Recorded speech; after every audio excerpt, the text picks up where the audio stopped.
Avui és 26 de maig i fa 2 anys que vam votar a les eleccions municipals. Sí, ja fa 2 anys el temps passa volant i també per als partits polítics. Per això, l'equador de la legislatura és una bona oportunitat per seure, revisar estratègies i veure si funciona o s'han de replantejar de cara al 2023. I justament d'això parlarem en aquest vídeo centrant-nos en les ciutats de Barcelona i València. Quina valoració se'n fa dels governs municipals? Quina és la força que rep més suport? I quina estratègia ha de seguir cada partit? D'això i molt més parlarem en aquest vídeo. I a més, si arribeu al final, compartiré amb vosaltres un contingut que a tots aquells que esteu vinculats al món municipal de segur que us interessarà. M'acompanyeu? Soc Teresa Ciges, benvinguts al canal de YouTube sobre comunicació política. El primer que hem de tenir clar és que tant a Barcelona com a València hi ha dos lideratges clars que tenen l'alcaldia, Ada Colau i Joan Ribó. I són lideratges que tenen moltes coses en comú. Provenen dels governs del canvi del 2015 i, a més, tenen unes polítiques molt centrades en les persones. De fet, en 6 anys s'han vist molts canvis en aquestes dues ciutats. A més, són lideratges que no són purament municipals, sinó que també poden ser autonòmics i fins i tot estatals, marquen agenda també. I recentment els hem vist, justament la setmana passada, els veien, els dos, conjuntament participar en un acte i Ada Colau lloava la política de Joan Ribó que posava al centre a les persones. Abans d'entrar a analitzar què és el que passa en cada ciutat, dir-te que si t'agrada el vídeo pots fer-li like i, a més, si encara no ho ets, pots fer-te subscriptor i així estaràs al dia de tot el que estem fent en aquest canal. I ara sí, anem per feina. Aterrem a Barcelona i si fem una ullada al que va passar el 2019, veiem com Esquerra Republicana i el PSC són els dos partits que més van créixer. De fet, van duplicar els seus resultats respecte al 2015.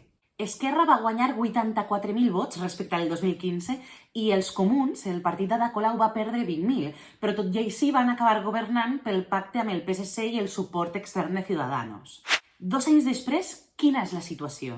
Segons el baròmetre municipal, totes les forces polítiques perden suport, però tampoc massa, no ens tornem bojos, però perden una mica de suport. L'únic partit que suma, que va creixent la intenció de vot, és la CUP, que recordem, es van quedar fora de govern i ara està augmentant la seva intenció de vot. Tot i així, veiem que hi ha un 30% de persones que encara no saben a qui votaran. Per tant, és així, justament en aquest punt, en els indecisos, on totes les forces polítiques han de treballar per conquistar-los, per seduir-los, per atraure's i fidelitzar-los al seu projecte polític. Vinculant amb això, els barcelonins puntuen la gestió que s'està fent des del consistori amb un 5,7, una nota, un aprovat, un progrés adequadament, que dèiem abans. Però quan se'ls pregunta quins són els temes, quines són les actuacions que demanaria a l'Ajuntament, parlen de millorar la seguretat, l'accés a l'habitatge, la neteja, la circulació, els transports i molts altres temes. Aquests són justament les temàtiques que els partits haurien de tractar, haurien de donar resposta, haurien d'intentar posar propostes sobre la taula perquè són les coses que li preocupen a la ciutadania de Barcelona. Per tant, en la seva estratègia és aconseguir seduir al 30%, aquest 30% d'indecisos, que òbviament un partit no podrà seduir-los a tots, però anar apropant-los al seu projecte polític responent a aquestes qüestions que dèiem abans, aquests temes que importen, que preocupen a la ciutadania. Qui aconseguisca fer-ho tindrà segurament una gran part guanyada, perquè estarà plantejant un projecte de ciutat. Així que, en resum, quines estratègies són les que haurien de fer els partits de Barcelona? Doncs anem per parts. Esquerra hauria de mantenir els vots que va aconseguir. Els Comuns haurien de retenir els seus votants i no perdre més que les anteriors contesa electoral. El PSC, tenir més força, que ja ho va aconseguir en 2019, doncs encara hauria d'aconseguir-ne més per ser vinculant, per ser necessari, per marcar agenda. Junts, sens dubte, augmentar, ja que les darreres eleccions va perdre la meitat de vots. El PP, també, incrementar el nombre de vots. Ciudadanos, fregar la fugida que hi haurà, que ja és previsible, i la CUP aconseguir entrar, lluitar per entrar al consistori.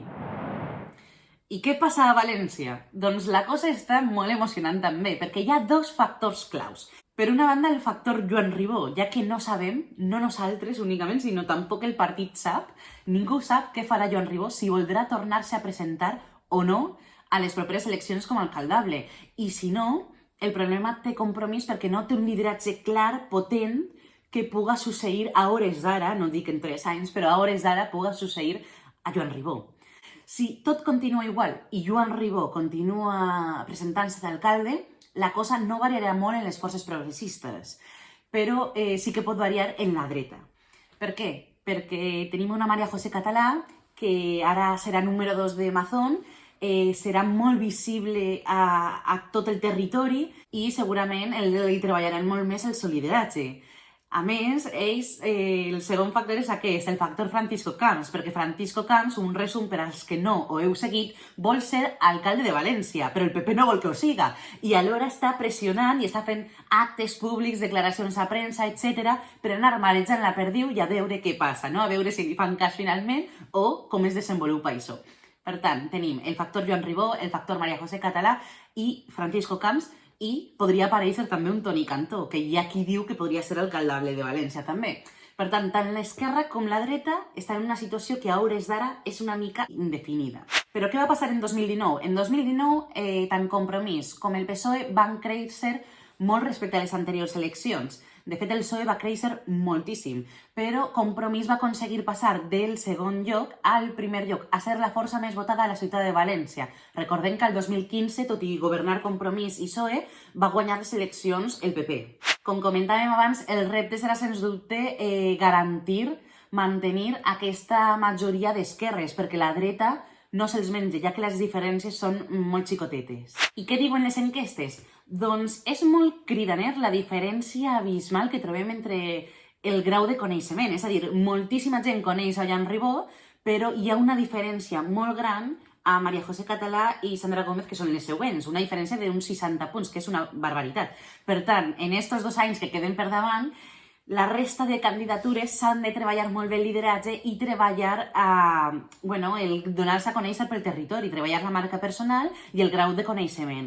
Per què? Perquè després no passa això, no? Que la gent sàpiga qui són, i més en unes eleccions municipals en què la persona importa. Pel que fa a la intenció de vot, l'últim baròmetre deia que el 17% votaria a Compromís, el 15% al PSOE i el 11% al PP. Per tant, més o menys continuaria a hores d'ara, si tot va com està a hores d'ara, no hi ha cap canvi de lideratge o la caguen alguns o hi ha algun revulsiu, doncs seria això, quedaria així.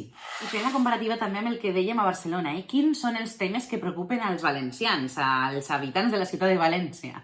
Doncs veiem com reclamen una millora de l'atenció primària en salut, demanen també una millora de les polítiques d'ocupació, polítiques per fer front a l'exclusió social, neteja, ajuda als negocis i empreses, invertir en educació i cultura, temes, sens dubte, dels que han de parlar totes les forces polítiques, des de cadascú des de la seva ideologia, però que han de tractar perquè són els temes que preocupen a la ciutadania i, per tant, se'ls ha de donar una resposta. I, com dèiem abans, el que aconseguisca donar la resposta que millor puga convèncer a la ciutadania serà qui acabi guanyant. Arribats a aquest punt, vull recomanar-vos que veieu un vídeo que vaig fer l'any passat, el trobareu per ací dalt, sobre les eleccions municipals a Barcelona i València, justament analitzant les campanyes, en què ens van cridar l'atenció de cada campanya i parlant també amb alguns assessors, alguns estrategues que van estar allà al capdavant i que ens expliquen algunes coses molt interessants sobre aquestes campanyes que sempre són emocionants.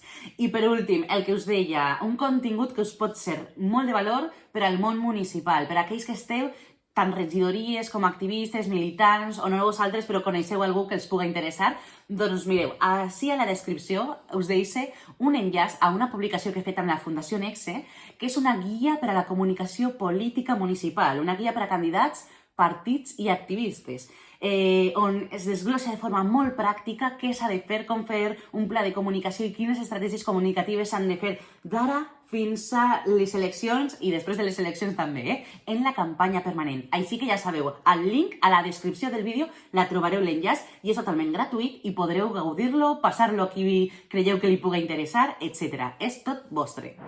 I ara sí, així acaba el vídeo d'avui, espero que us hagi agradat, espero que us hagi interessat i veurem quines estratègies fan els partits d'ací a 2 anys vista i potser el 2023 hem de recuperar aquest vídeo i veure si anàvem pel bon camí i si han escoltat, han parlat d'aquests temes que parlaven o si completament el context ha canviat completament, com ens va passar l'any passat amb la Covid, no?